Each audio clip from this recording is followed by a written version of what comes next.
नमस्कार दोस्तों, मैं doctor Deepak Garg, consultant neurosurgeon at Rungta hospital.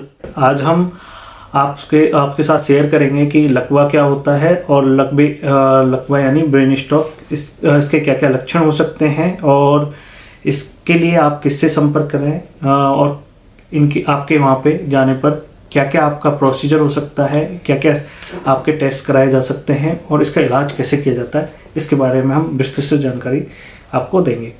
अब लकवा यानी ब्रेन स्ट्रोक क्यों आता है? इसके दो कारण हो सकते हैं। या तो ब्रेन की आर्टरी फट गई है, जो कि बीपी ज़्यादा होने की वजह से फट गई है, तो इसलिए आप अपने बीपी का कंट्रोल रखें। और एक हो सकता है कि कोई थक्का आपकी ब्रेन की नस को ब्लॉक कर रहा है, वो कारण हो सकते हैं। अब इसके सिम्टम्स क्या होते हैं? सिम्टम्स में आता है कि मरीज के कौन से पार्ट को इफ़ेक्ट किया है, हेमरेज ने या जो थक्के ने। अगर मान लो कि आपके लेफ्ट साइड का ब्रेन अगर इन्वॉल्व है तो राइट साइड में वीकनेस आ सकती है और बोली भी जा सकती है, क्योंकि लेफ्ट साइड का ब्रेन बोली को, अपने जो बॉडी को कंट्रोल करता है। और राइट साइड के ब्रेन में है, अगर ये चीज़ें हुई है, इन्फार्क्ट या हेमरेज हुआ है, तो वो लेफ्ट साइड में आपके मरीज को वीकनेस कर सकता है। अब इसके और क्या क्या लक्षण हो सकते हैं? या कि मरीज को स्लरिंग ऑफ स्पीच यानी बोलने में लड़खड़ाहट हो सकती है, देखने या सुनाई देने में दिक्कतें हो सकती हैं, या चलने में दिक्कतें हो सकती हैं। जो चलने में दिक्कतें होती हैं वो सेरेबेलर इन्फार्क्ट हो सकता है, सेरेबेलर ब्लीड हो सकता है, जिसमें कि जो सेरेबेलम हमारा एक ब्रेन के पीछे छोटा ब्रेन होता है जिसको सेरेबेलम बोला जाता है, वो हमारे कोऑर्डिनेशन को कंट्रोल करता है। अगर उसमें इफेक्ट हुआ है या उसमें इन्फार्क्ट हेमरेज हुआ है तो आपके कोऑर्डिनेशन डिस्टर्ब हो सकते हैं। चलने में ऐसा लग सकता है कि पेशेंट ने अगर दारू पी रखी है, ऐसे उसकी तरह चल रहा है, वो हो सकता है। या उसके बोलने में जो लड़खड़ाहटपन हो सकता है, ये चीज़ें हो सकती हैं, या बेहोशी भी आ सकती है।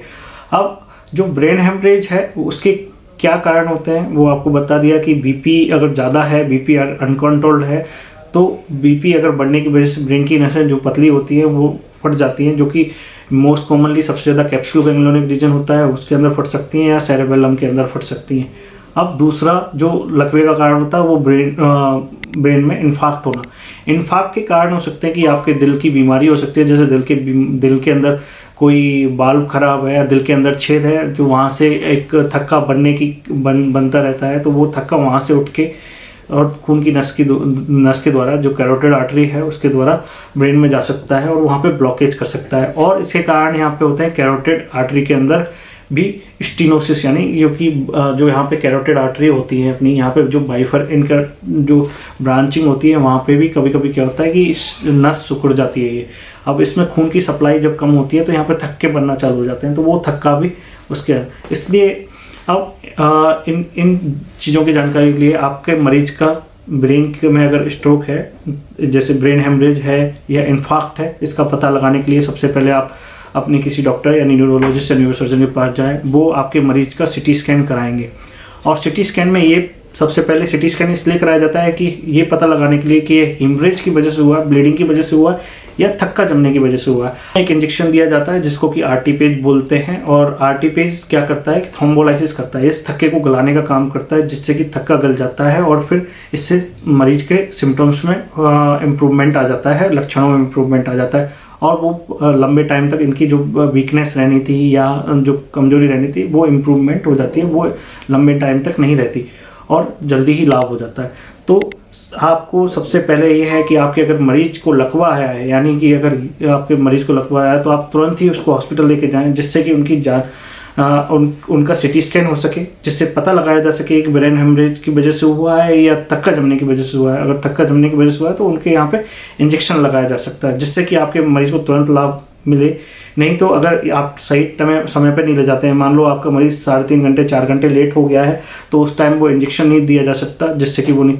लेकिन अगर इतना लेट आते हैं मरीज को, अगर फिर भी स्ट्रोक है, तो उसमें मैकेनिकल थ्रोम्बेक्टमी की, जो कि 24 आवर्स के अंदर की जाती है। मैकेनिकल थ्रोम्बेक्टमी एक ऑपरेटिव प्रोसीजर की तरह हो जाता है, जिसमें कि आपके मरीज के थाई की जो बड़ी नस है यानी फीमोरल आर्टरी है, उसके थ्रू वहाँ से तार डाला जाता है। तार से आपके जो क्लॉट उस नस के अंदर फंसा हुआ है तो उसको निकाल दिया जाता है। अब अगर इन दोनों में भी आप अगर 24 घंटे भी लेट हैं तो उसके दौरान अगर खून पतला करने की दवाइयाँ चलाई जाती हैं, जिससे कि वो धीरे धीरे क्लॉट को डिजोल्व किया जा सकता है।